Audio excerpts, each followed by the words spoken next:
5 OPD dan 2 puskesmas pemerintah Kota Ambon terima penghargaan Ombudsman. 5 organisasi perangkat daerah atau OPD lingkup pemerintah Kota Ambon serta 2 puskesmas mendapatkan piagam penghargaan dari Ombudsman RI perwakilan Maluku di penghujung akhir tahun 2024. Penyerahan piagam opini pengawasan penyelenggaraan pelayanan publik oleh Ombudsman dilaksanakan dalam apel pagi bersama yang dipimpin langsung penjabat Wali Kota Ambon di Aula Balai Kota Ambon pada Senin 16 Desember 2024 pukul 08.00 waktu Indonesia Timur. Penjabat Wali Kota Ambon Domingus Nikodemus Kaya dalam sambutannya menyampaikan rasa syukur dan apresiasi atas pencapaian yang diraih oleh beberapa organisasi perangkat daerah, OPD, dan puskesmas di Kota Ambon. Dikatakannya ada rasa kebanggaan atas apa yang telah dicapai oleh jajaran pemerintah Kota Ambon lewat sejumlah OPD di antaranya Disdukcapil, Dinas Pendidikan, Dinas Kesehatan, Dinas Sosial, DPM PTSP dan 2 puskesmas masing-masing, Nania dan Rijali. Ia berharap capaian ini dapat memotivasi seluruh OPD untuk lebih meningkatkan kinerja pelayanan publik yang semakin mudah, waktu singkat dan tidak mempersulit warga Kota Ambon dalam pengurusan apapun di pemerintah Kota Ambon. Dengan demikian, evaluasi Ombudsman RI di masa yang akan datang akan dapat kembali diraih oleh OPD-OPD yang lain.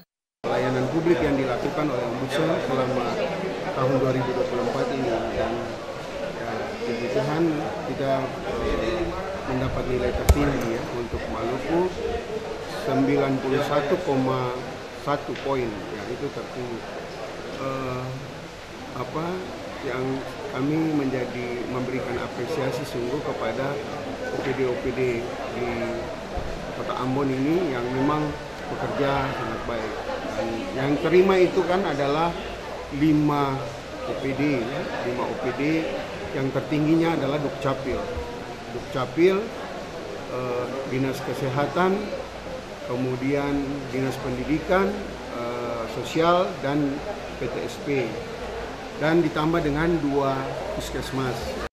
Sementara itu, Kepala Disdukcapil Kota Ambon, Heni Temtelehito, menyampaikan rasa bahagia atas capaian yang didapat oleh dinas yang dipimpinnya dengan angka tertinggi dari OPD lainnya. Dan hal ini akan terus menjadi pemicu dan semangat untuk terus melakukan pembenahan, terutama dalam pelayanan.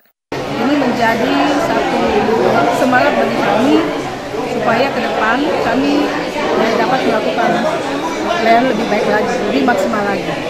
Pada kesempatan yang sama, Kepala Ombudsman RI perwakilan Maluku, Hasan Slamet menegaskan bahwa penghargaan ini merupakan hasil dari kerja keras dan komitmen Pemkot Ambon. Dikatakannya, survei kepatuhan melibatkan dimensi input, proses, output, dan pengaduan, di mana hasilnya dimensi output Kota Ambon mendapatkan penilaian terbaik. Dari hasil yang didapat ada beberapa catatan penting Ombudsman yang belum sepenuhnya dilaksanakan, di antaranya pengelolaan sampah di kawasan Trikora dan permasalahan rekrutmen P3K di Damkar.